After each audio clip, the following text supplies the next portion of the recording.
mesmo assentados, ouçam com atenção, reverência, amor, interesse, fé, a leitura do Santo Livro de Deus. Lucas, capítulo de número 15. Nós vamos ler desde o verso 1.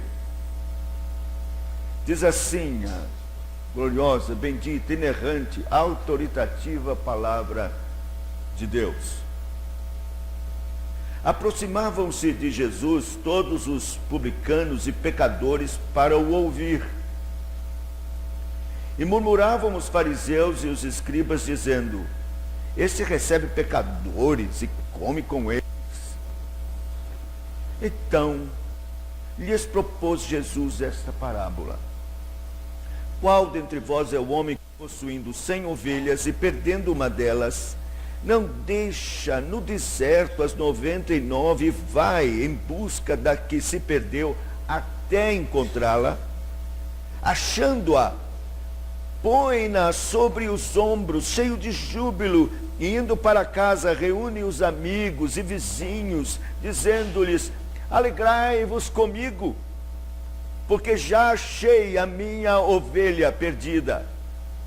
Digo-vos que assim haverá maior júbilo no céu por um pecador que se arrepende, do que por 99 justos que não necessitam de arrependimento. Ou qual é a mulher que, tendo 10 dracmas, se perder uma, não acende a candeia, varre a casa e a procura diligentemente até encontrá-la? E tendo-a achado, reúne as amigas e vizinhas, dizendo: alegrai-vos comigo, porque achei a dracma que eu tinha perdido. Eu vos afirmo que, de igual modo, há júbilo diante dos anjos de Deus por um pecador que se arrepende. Continuou: certo homem tinha 2 filhos. O mais moço deles disse ao pai: pai, dá-me a parte dos bens que me cabe. E ele lhes repartiu os haveres. Passados não muitos dias, o filho mais moço, ajuntando tudo o que era seu, partiu para uma terra distante e lá dissipou todos os seus bens, vivendo dissolutamente. Depois de ter consumido tudo, sobreveio àquele país uma grande fome, e ele começou a passar necessidade. Então ele foi e se agregou a um dos cidadãos daquela terra, e este o mandou para os seus campos aguardar porcos. Ali desejava ele fartar-se das alfarrobas que os porcos comiam, mas ninguém lhe dava nada. Então, caindo em si, disse: quantos trabalhadores de meu pai têm pão com fartura, e eu aqui morro de fome? Levantar-me-ei, irei ter com meu pai, e lhe direi: pai, pequei contra o céu e diante de ti, já não sou digno de ser chamado teu filho, trata-me como um dos teus trabalhadores. E levantando-se foi para seu pai. Vinha ele ainda longe, quando seu pai o avistou, e compadecido dele, correndo, o abraçou e o beijou. E o filho lhe disse: pai, pequei contra o céu e diante de ti, já não sou digno de ser chamado teu filho. O pai, porém, disse aos seus servos: trazei depressa a melhor roupa, vestiu, ponde-lhe um anel no dedo e sandálias nos pés. Trazei também e matai o novilho cevado, comamos e regozijemo-nos, porque este meu filho estava morto e reviveu, estava perdido e foi achado. E começaram a regozijar-se. Ora, o filho mais velho estivera no campo, e quando voltava, ao aproximar-se da casa, ouviu a música e as danças. Chamou um dos criados e perguntou-lhe: que era aquilo? Ele informou: veio teu irmão, teu pai mandou matar o novilho cevado, porque o recuperou com saúde. Ele se indignou e não queria entrar. Saindo, porém, o pai procurava conciliá-lo. Mas ele respondeu ao seu pai: há tantos anos te sirvo, sem jamais transgredir uma ordem tua, nunca me deste um cabrito sequer para alegrar-me com os meus amigos. Vindo, porém, esse teu filho, que desperdiçou os teus bens com as meretrizes, e tu mandaste matar para ele um novilho cevado. Então lhe respondeu o pai: meu filho, tu sempre estás comigo, tudo que é meu é teu. Entretanto, era preciso que nos regozijássemos e nos alegrássemos, porque esse teu irmão estava morto e reviveu, estava perdido e foi achado. Que Deus aplique sua palavra bendita, queira por sua graça aplicá-la ao nosso coração. Vamos curvar a fronte, vamos orar. Senhor, o capítulo todo é uma mensagem só. O Senhor Jesus é criticado porque estava se imiscuindo com pecadores, e se envolvendo com eles, comendo com eles. E então os fariseus, os publicanos o criticaram por isso.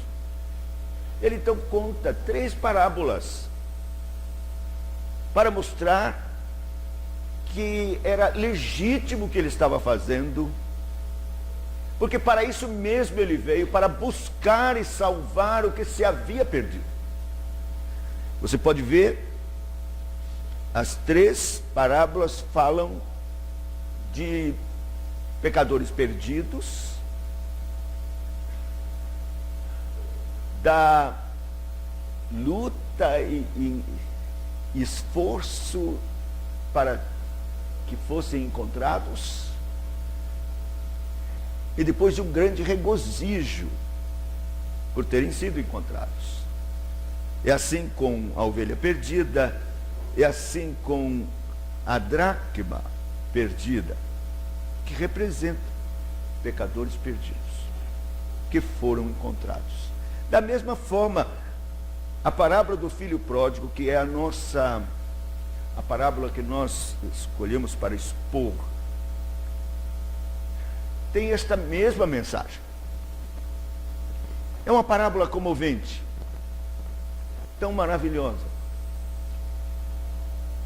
E eu quero que você preste bem atenção nos detalhes que queremos ressaltar desta parábola tão gloriosa. Ele diz: certo homem tinha 2 filhos. Então o mais moço deles disse ao pai: dá-me a parte dos bens que me cabe.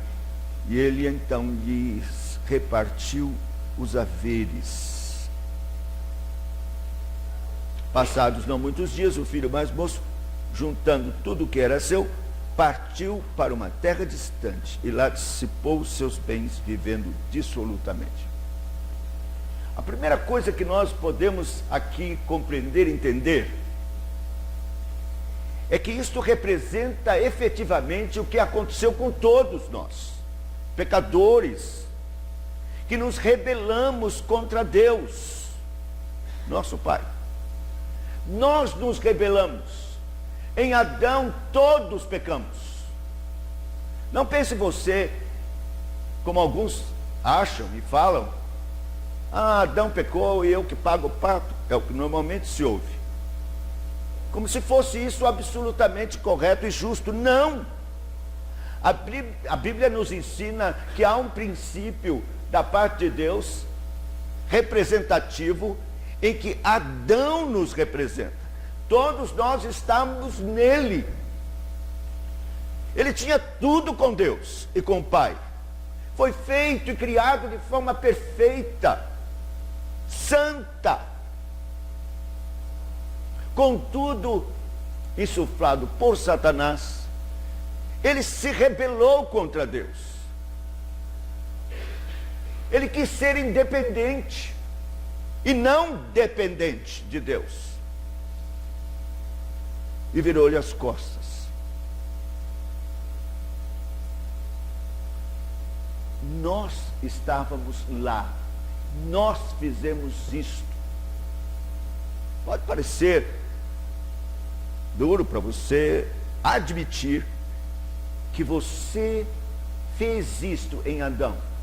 Mas essa é uma realidade e uma verdade bíblica.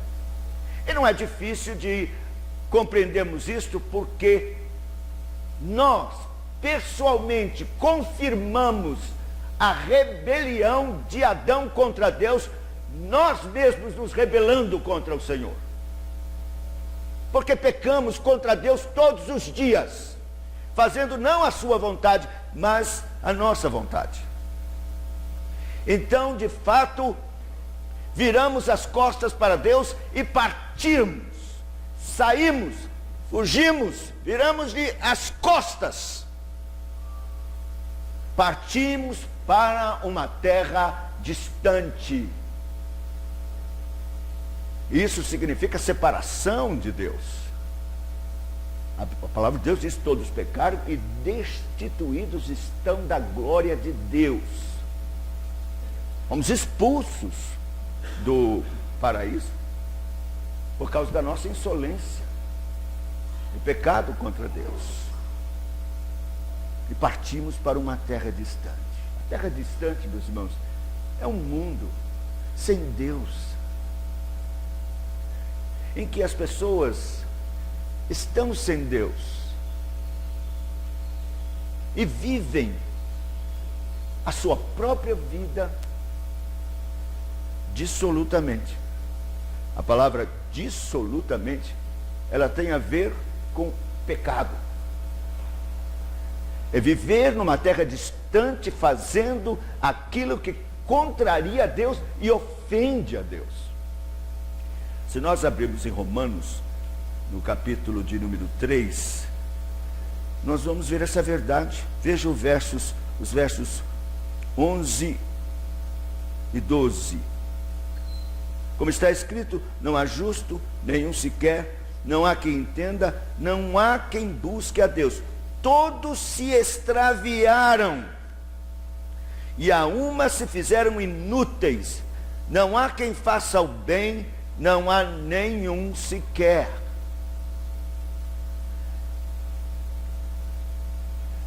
Essa é a triste realidade espiritual. Todos pecamos contra Deus, nos extraviamos, fugindo de sua presença, e vivemos numa terra distante, no mundo, em pecado, vivendo dissolutamente, pecando contra Deus.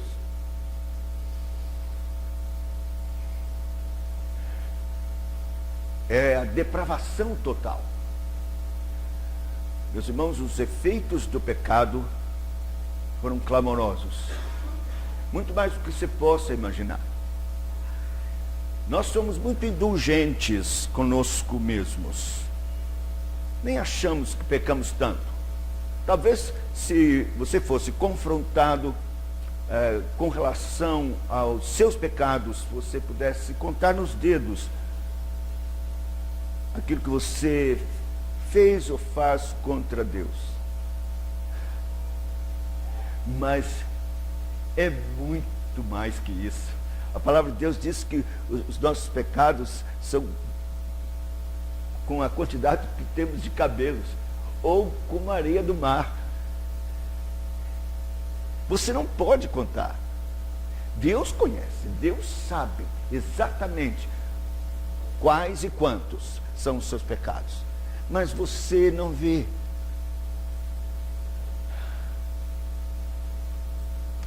Mas eu lhe digo uma coisa: somente quando o Espírito Santo, pela graça de Deus, opera no coração de um pecador e abre os seus olhos espirituais, é que ele começa a enxergar a sua real condição de miséria e de pecado. Se eu perguntasse a respeito disso, você é um pecador? Você certamente diria: sim, eu sou pecador. Mas se eu perguntasse o quanto você é pecador, talvez você dissesse assim: bem, eu sou um grande pecador, mas tem gente mais pecadora do que eu. Nunca matei, nunca estuprei, nunca fiz essas misérias que eu leio no jornal. Tem gente, pessoal que está lá atrás das grades, pedófilos. Não. Tem gente mais pecadora do que eu. Mas eu lhe digo, não tem não.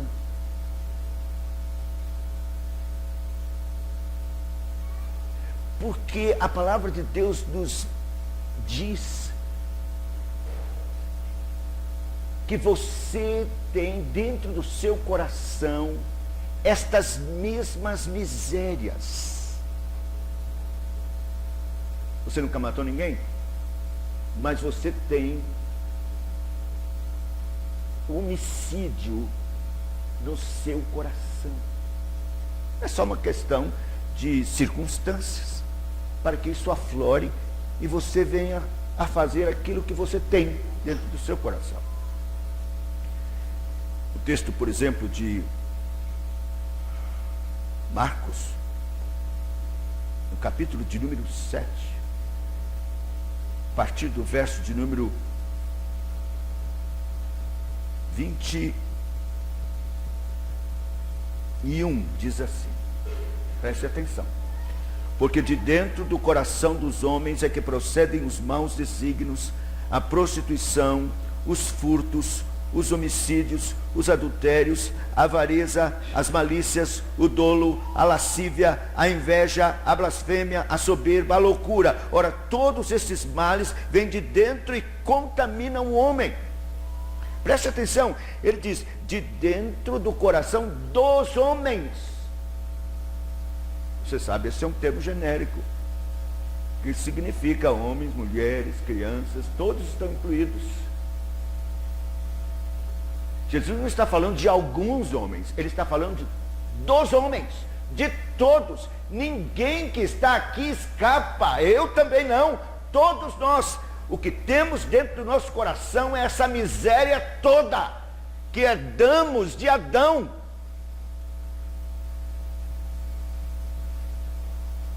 E diz o texto, olha, todos esses males vêm de dentro e contaminam o homem.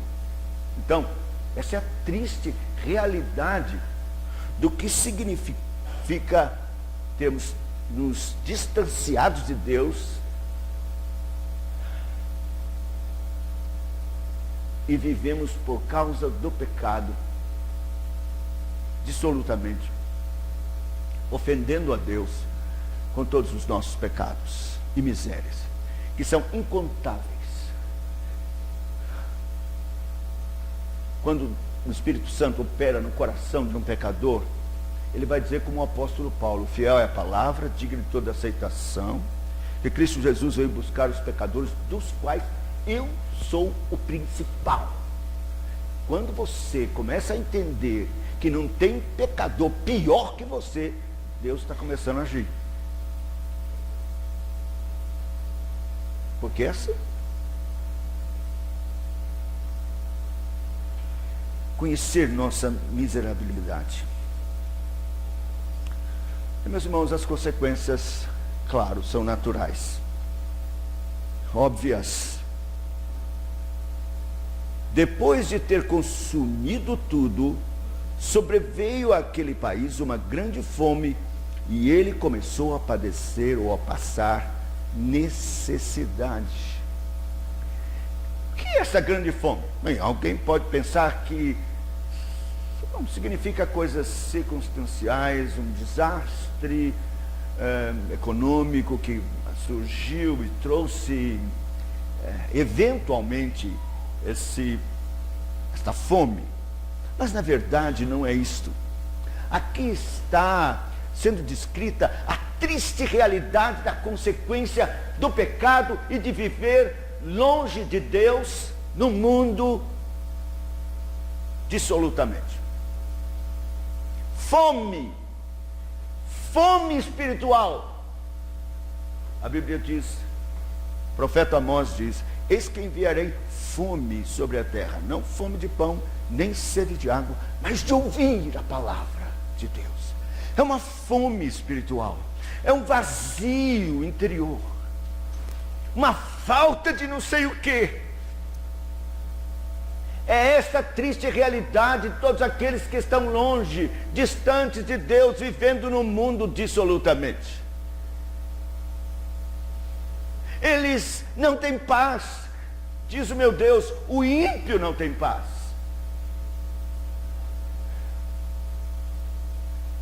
É uma triste realidade. Nós olhamos as pessoas e elas parecem que estão felizes, fagueiras, correndo de um lado para o outro e entretidas com todo tipo de entretenimento, e nos shows, nos estádios.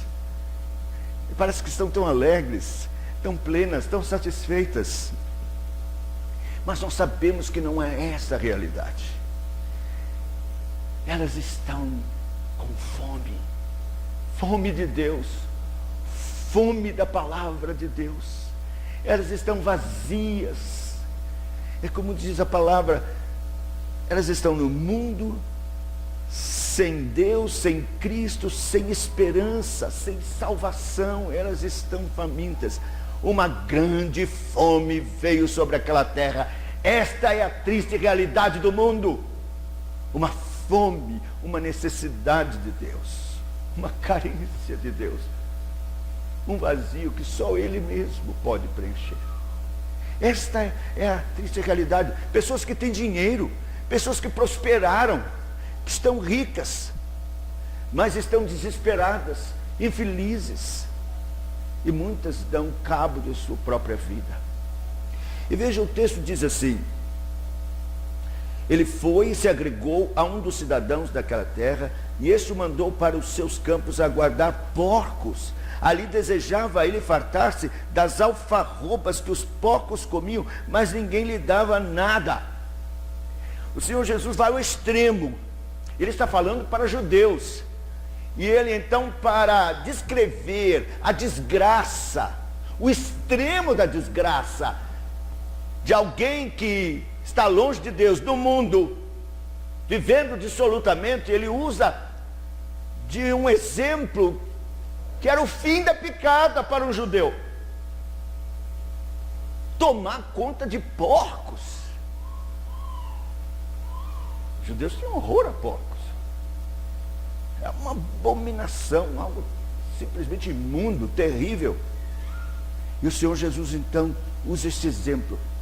A pessoa que está longe de Deus e vivendo num mundo dissolutamente em pecado,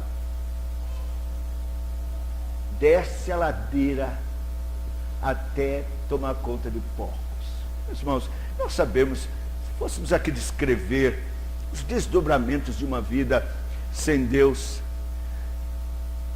os tipos de misérias, de pecado, de todo tipo de imundície, de comprometimento com o pecado, com a prostituição, homossexualismo, lesbianismo, todo esse tipo de miséria tão terrível que a Bíblia chama de paixão infame, além de comprometimentos sérios com a desonestidade, corrupção, falta da verdade, imoralidade crassa. Pessoas que se encontram no fundo do poço, mulheres que trazem uma carga angustiosa por abortos que realizaram e não conseguem sossegar a consciência pelo crime que realizaram, matando o próprio filho no ventre. Adultérios,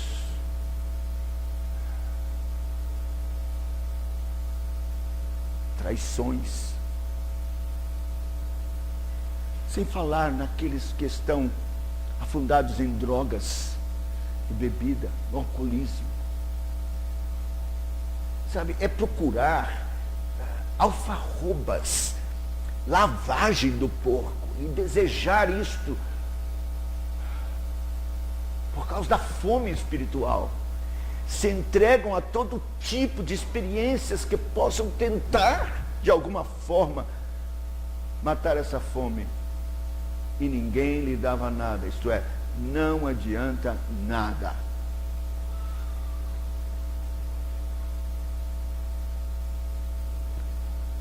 Sem falar, meus irmãos, eu não posso deixar de falar da triste realidade do inferno. Eu sei que as pessoas não gostam de ouvir isto. Talvez você tenha vindo para um culto de gratidão, coisa tão boa, agradável, ter que ouvir a respeito do inferno, mas eu não posso deixar de falar. Eu creio no que a Bíblia diz, e a palavra de Deus diz que existe um lugar terrível. O Senhor Jesus, tão meigo, tão justo, tão bom, foi quem mais falou do inferno e descreveu este lugar, dizendo que é um lugar de trevas, onde há choro, ranger de dentes, onde o bicho nunca se apaga, o bicho nunca morre e o fogo nunca se apaga.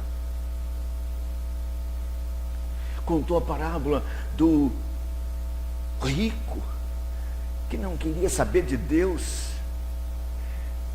e que foi sepultado e achou-se em tormentos, e viu Lázaro, que foi levado para os anjos no seio de Abraão, e disse: pai Abraão, manda Lázaro com um dedo molhado colocar em minha língua, porque me acho atormentado nesta chama. E o Senhor deixa bem claro que não há como haver intercomunicação no caso de mudança nenhuma, e que a condição desta chama e desse tormento é eterna. Não podemos simplesmente ignorar isso. É uma realidade, todos vamos morrer, todos vamos partir para a eternidade, e você não pode errar nisso. Você tem que estar absolutamente certo e seguro do destino eterno. Não brinque com isso. O inferno é uma realidade. Enquanto falo aqui e todos acomodados e tranquilos ouvem a pregação da palavra de Deus e ouvem estes cânticos tão maviosos e lindos, cantados pelo coral, que fazem tão bem a alma, neste exato momento, almas gemendo agora mesmo no inferno, atormentadas, e vão receber ainda seus corpos na ressurreição para sofrerem no corpo seus pecados e o desprezo para com Deus.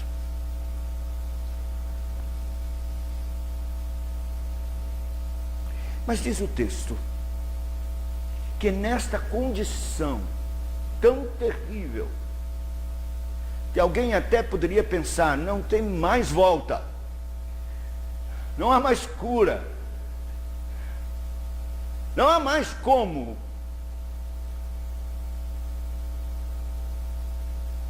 salvar. É assim que diz o texto da boca do Senhor Jesus. Então, caindo em si, disse: quantos trabalhadores de meu pai têm pão com fartura, e eu aqui morro de fome.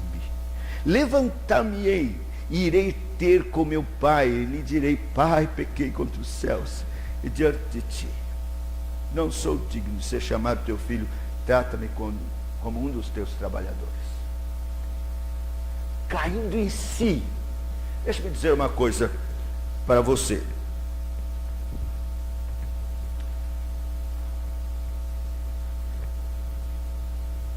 Isto é um milagre.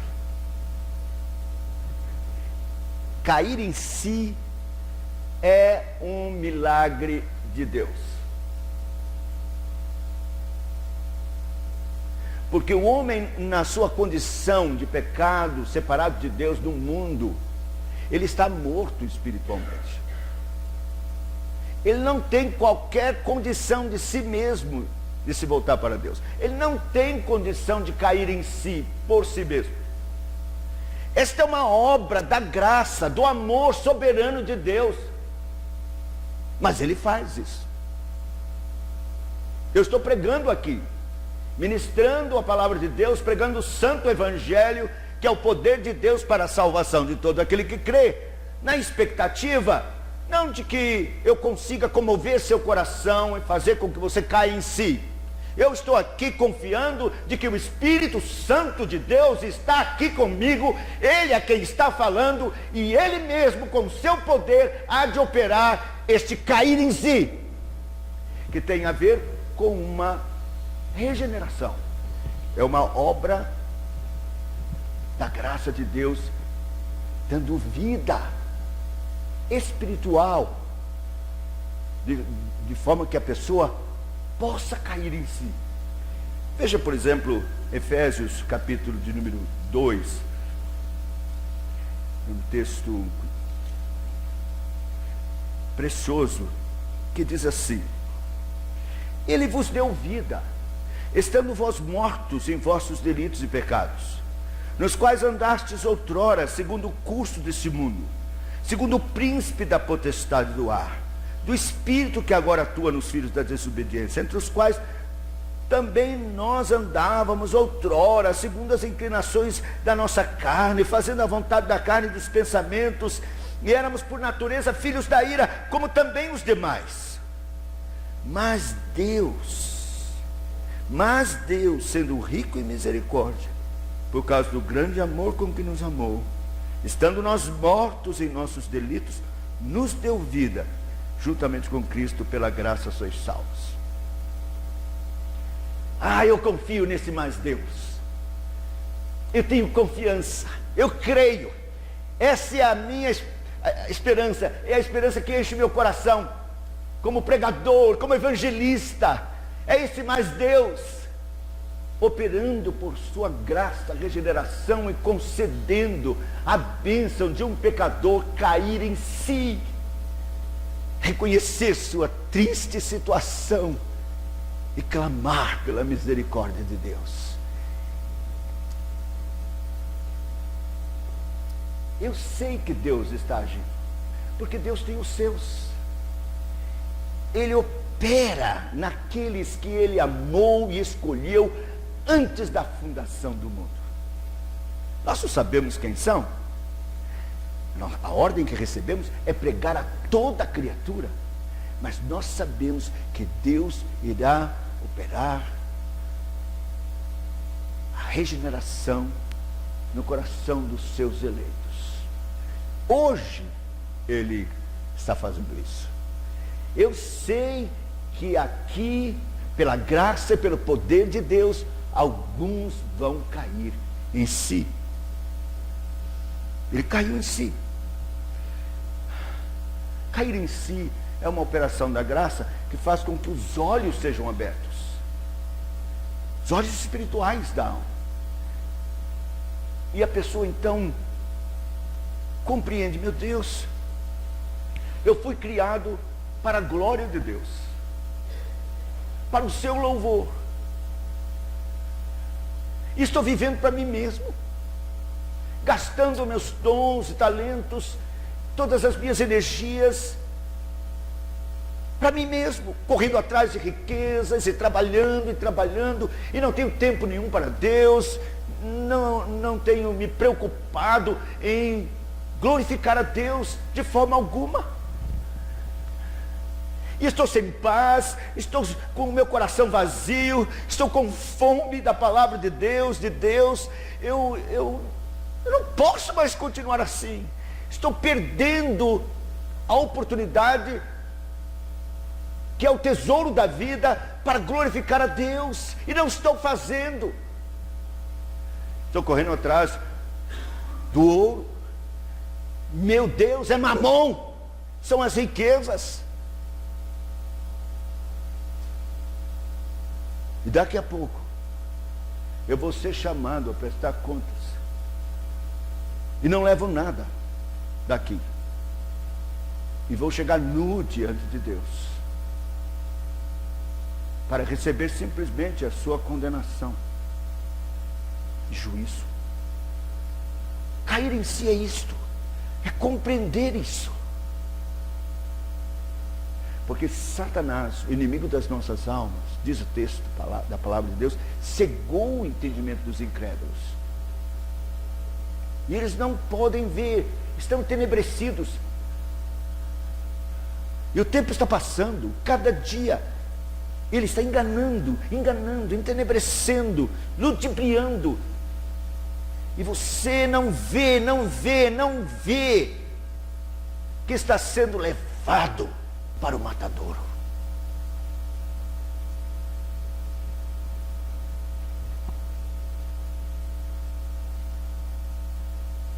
E levantando-se, foi para o seu pai. Meus irmãos, a salvação é quando o Espírito do Senhor toca em seu coração, lhe desperta para buscar esta salvação. É necessário buscar. Buscar-me-eis e me achareis quando me buscardes de todo o vosso coração. Buscar é ir à igreja, é procurar a palavra de Deus, é ler, é orar, e pedir e clamar e rogar que Deus lhe salve. É buscar os meios de graça para que Cristo seja revelado em toda a sua beleza e graça diante dos seus olhos. Levantar-me-ei e irei ter com meu Pai.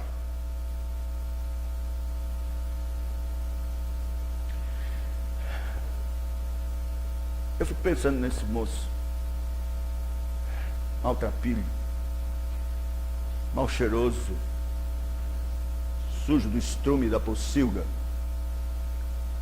fraco, anêmico, andando pela estrada de volta.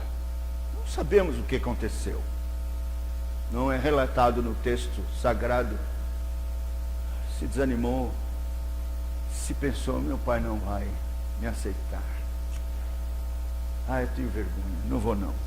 Voltou, depois voltou, não sabemos. Se caiu, se feriu, não sabemos. A verdade é que ele levantou-se e foi.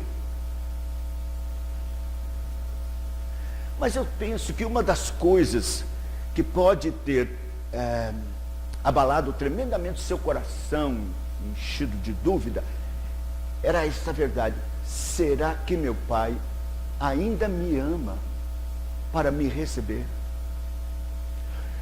Me ama o suficiente, pelo menos, para deixar que eu trabalhe como um dos trabalhadores lá? Já vai ser muito bom se ele conceder isso para mim, mas eu não sei se ele me ama. Meus irmãos, é da maior importância que você entenda o amor de Deus, para que você seja encorajado mesmo a continuar nessa busca. Uma ilustração que eu creio que a maioria já conhece, mas eu vou contar assim mesmo. Um jovem, semelhantemente, brigou com o pai, saiu de casa. Briga feia, não quero mais, saiu. Passou o tempo, como o filho pródigo. Gastou tudo, se viu numa situação muito difícil. E pensou, como esse filho pródigo, eu não quero continuar assim, eu preciso voltar para casa. Pedir perdão ao meu pai, mas não sei se ele vai me aceitar, se ele ainda me ama, eu ofendi tanto. E então ele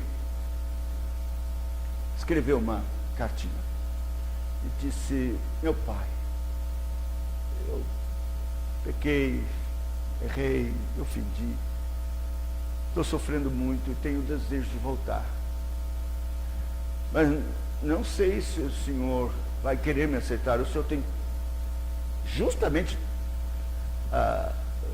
tudo para não me aceitar. É justo que o senhor não me aceite, mas eu vou tomar o trem. Eu sei que o trem passa bem no fundo da nossa casa, né? Antes da estação, e tem uma árvore que eu acredito que ainda esteja lá.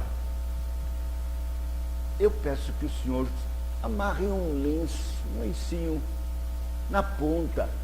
Eu da janela do trem vou ver. Se tiver lá o lenço, então eu desço na estação e vou. Se não tiver o lenço, não teve, tudo bem.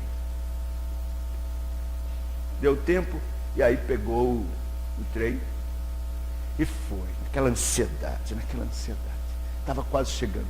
A curva que o trem ia fazer antes de entrar na estação era bem próximo da casa.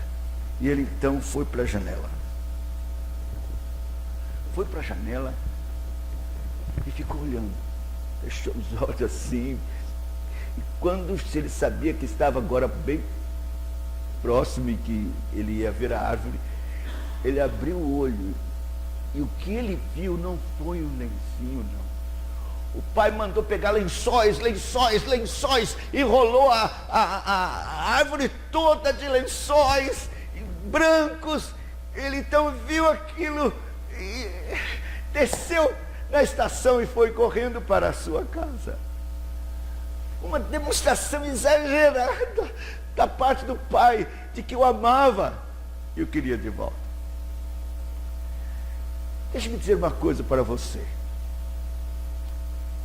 Deus usou também uma árvore para anunciar aos seus filhos perdidos que os ama e os quer de volta. Mas não amarrou lenço nem lençol. Ele pendurou lá seu próprio filho, numa condição terrível. Seu próprio filho, unigênito da sua alma, do seu coração. A Bíblia diz que na plenitude dos tempos, Deus, um com o Pai, Filho unigênito, gerado do Pai desde a eternidade, Deus de Deus, em toda a sua glória e poder, da mesma substância, glória, majestade, poder e riqueza do Pai, adorado pelos anjos, arcanjos, todos os dias, com o seu cântico: santo, santo, santo é o Senhor dos exércitos, toda a terra está cheia da sua glória. Glória tão intensa que os próprios anjos cobriam as suas faces, porque não podiam suportar a luz da santidade e da glória deste filho. E também cobriam os pés. É desta glória que ele abre mão e se humilha e se torna em figura humana, em carne. Todos sabemos a história. Ele foi concebido ali pela obra e graça do Espírito Santo no seio de uma virgem. E veio à luz num lugar tão humilde, mal cheiroso. Não havia nada para acomodá-lo senão uma manjedoura, um coxo. Babado pelos animais. Envolto em panos, ali estava verdadeiro homem e verdadeiro Deus. Deus conosco, Emanuel. A glória do unigênito do Pai. E ele viveu de um modo absolutamente santo, irrepreensível, puro, obedecendo em tudo a Deus por nós. Sua glória se manifestou diante dos homens. Os evangelistas disseram: vimos a sua glória como a glória do unigênito do Pai. Realizou milagres portentosos, extraordinários, manifestou a sua graça, sua bondade, seu poder divino. Ensinou bem e falou do amor do Pai que o enviou para salvar pecadores, como se não bastasse. entregou sua vida. Voluntariamente, ele diz: ninguém tira a minha vida, eu a dou espontaneamente. E ele foi, por amor a nós. A Bíblia diz: aos que amou, amou-os até o fim. E foi para aquela cruz, pregado ali, dependurado naquela árvore, naquele madeiro, em grande dor. Se nós pararmos para pensar na dor de um crucificado, é uma coisa terrível. Ele segura o corpo, sustenta nas mãos e vai rasgando, e não suporta mais, então ele sustenta nos pés e vai rasgando os pés, e não aguenta mais o pé, ele então volta para as mãos. Sua respiração é pequena, ele é asfixiado, ele quase não pode respirar. Mas eu lhe digo, toda essa angústia e aflição de um crucificado não são para comparar com a angústia e a dor da alma de um ente absolutamente puro, que nunca conheceu o pecado e que naquele momento começa a receber em seu corpo todas as nossas misérias, porque a Bíblia diz que Deus colocou sobre ele a iniquidade de nós todos. Durante aquelas 3 horas da crucificação, Deus foi colocando a iniquidade de nós todos, e ele se tornou pecado. E nesse momento, o Pai, que mantinha íntima e profunda comunhão com ele, de amor, se volta contra ele. E o que ele vê não é mais o amor do Pai, mas a ira do Pai sobre ele, por causa dos nossos pecados. E ele então clama: Elohim, Elohim, lama sabachthani. Deus meu, por que me desamparaste? Nós não entendemos isto. Quando falamos do Calvário, tateamos, não temos como penetrar na sua profundidade e mistério. O que significa isso na economia da Trindade? Quem pode entender? A Bíblia diz que ele desceu ao Hades. Creia, ele não foi lá ao inferno para pegar a chave de ninguém. Ele desceu ao Hades na cruz. Ele desceu ao inferno, ele recebeu o meu inferno, ele suportou o meu e o seu inferno na cruz. Eu creio, como um dos puritanos, que essa foi uma das razões porque ele disse: tenho sede, como aquele rico clamou.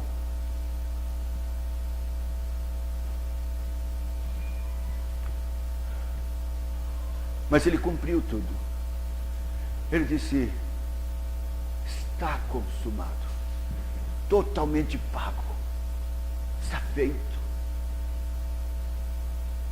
Expiou a culpa destes pecadores que o Pai amou, escolheu antes da fundação do mundo. Foi por eles que ele morreu. Nenhuma gota do sangue de Cristo foi derramada em vão. Eu digo para você, todos por quem ele morreu serão salvos. E digo mais, a cruz não é uma possibilidade de salvação, a cruz salva. E se você é um eleito de Deus me ouvindo hoje, você será salvo. Deus vai operar no seu coração para que você seja comovido pelo amor de Deus demonstrado na cruz. E você vai descer do trem, e você virá arrependido, virá para a casa de volta. O pai, diz o texto, estava no portão certamente, porque o viu de longe. Diz o texto que ele sai correndo. Imagina um velhinho correndo, para encontrar o moço esquarto, mal cheiroso, cheio de estrume. E ele o abraça e o beija. E ele diz: Pai, pequei contra os céus perante ti, não sou digno de ser chamado teu filho, faz-me como um dos trabalhadores. Não, Por favor, tragam depressa uma roupa nova. Uma roupa nova para esse meu filho. Uma roupa nova. Pode bem significar uma vida nova. Anel no dedo, anel. Um anel era o símbolo de filiação. Era o brasão da família. Ele não era mais digno de receber esse anel, que ele já havia até vendido lá. Mas agora o pai diz: não, traga o anel. Certamente ele já tinha preparado esse anel, esperando esse filho de volta. E colocou o anel da adoção. É o anel precioso do Espírito Santo, que nos adota como filhos, mesmo indignos como somos. Filhos de Deus, de mendigos, pecadores, ofensores, criminosos, filhos e filhas de Deus no regaço do Pai. E alpacas nos pés, estava descalço, pés feridos, sapato novo nesse moço, que simboliza paz, reconciliação com Deus. E mata o bezerro cevado. Alguns comentaristas até acham que esse bezerro cevado lembra também Cristo, que foi morto. Pode ser. Mas aquele moço é reconciliado de fato por causa de Cristo, pelo sangue da cruz de Cristo. É assim que somos reconciliados com Deus. A Bíblia diz: Deus estava em Cristo reconciliando o mundo consigo mesmo. E houve uma grande festa. Oh, que regozijo! A Bíblia diz que de fato, quando um pecador se arrepende, há festa nos céus. O pai: esse meu filho estava morto e reviveu, estava perdido e foi achado. Que coisa maravilhosa. Mas aí quero encerrar só vendo essa última parte, não posso deixá-la. O irmão mais velho chega e fica indignado quando sabe da história. Jesus está querendo atacar com isso aqui os fariseus, os escribas, os judeus, que não aceitavam os gentios convertidos. Não aceitavam essa ideia. E Jesus se identifica com esse irmão mais velho. Sempre estive aqui com o senhor nunca me deu um bezerro cevado, nunca fez uma festa. Jesus disse: não, o que é seu é meu, o que vemos aqui, que é isso? Devemos nos alegrar por seu filho, por esse o meu filho que estava morto e reviveu, perdido e foi achado.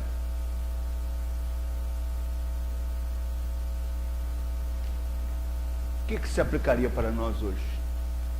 Meus irmãos, eu quero falar com os membros da igreja aqui, os que já estão na igreja, reconciliados. Isso aqui é uma exortação para o evangelismo e para missões. Esse moço que ficou, ele deveria ter saído ao encontro do seu irmão mais jovem. O pai estava velho, não tinha condições, era ele quem tinha que fazer isso.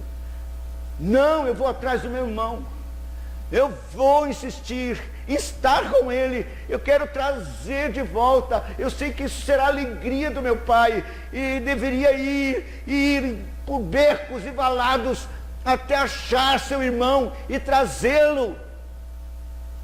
Ele sabia que era essa a vontade do seu pai, então por que não foi?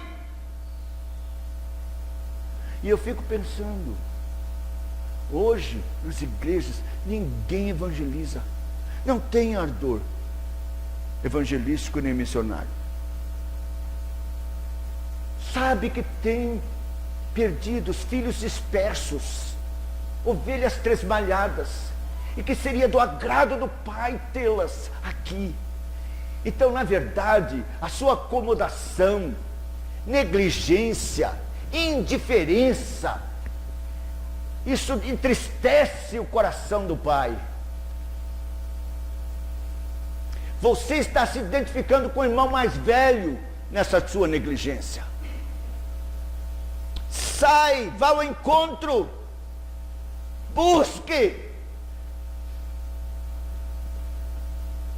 pecadores, evangelize, abra sua boca, fale de Cristo, fale do seu amor. Não seja como esse irmão mais velho. Sinta alegria, que o seu coração seja como o coração do Pai. Meu irmão voltou, estava morto e reviveu, estava perdido e foi achado. Entre na dança, regozije-se, jubile no seu coração, porque esta é a vontade de Deus, esta é a vontade do Pai. Então nós temos duas aplicações aqui. Aqueles que estão perdidos, que estão no mundo, que estão sem Deus, sem salvação, gastando seus bens, dons e talentos dissolutamente, sem Deus, sem esperança, vazios no coração, com fome de Deus. Oh, arrependa-se do seu pecado. Oh, cai em si. Eu digo isso, sei que você não pode fazer isso, mas o Espírito Santo vai fazer. Mas eu apelo da mesma forma. Da mesma forma.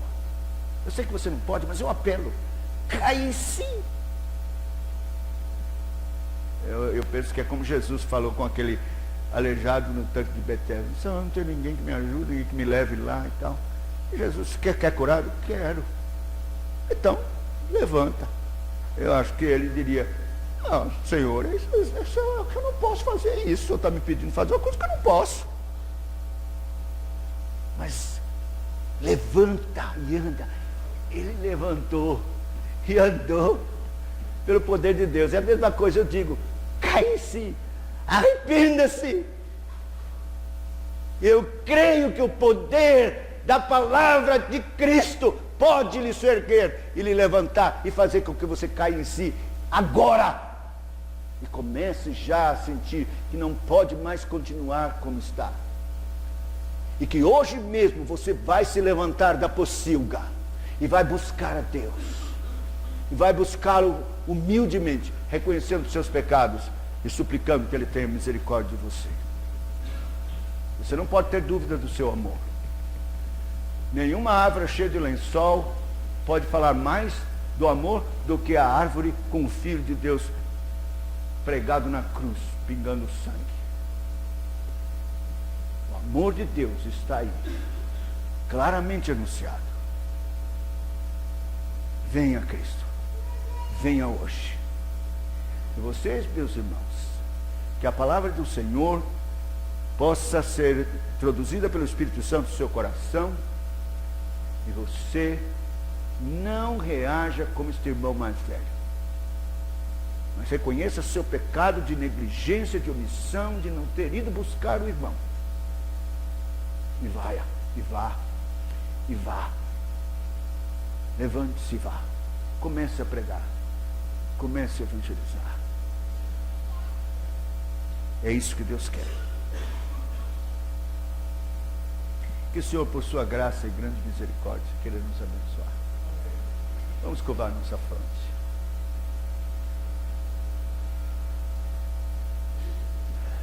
Senhor, esse é o momento do Senhor. Pela tua misericórdia e graça, auxiliado pelo teu Espírito, eu vim até aqui e preguei. Com fidelidade, por tua graça, preguei o Santo Evangelho do nosso Senhor e Salvador Jesus Cristo. Agora, Senhor, esse é um terreno reservado exclusivamente para o teu Espírito Santo aplicar em cada coração, com poder, regenerando, fazendo cair em si, trazendo arrependimento verdadeiro e fé no Senhor Jesus Cristo como único e suficiente Salvador. Faz isto, Senhor. Ser glorificado. Opera a tua vontade soberana. Tua palavra não volta vazia.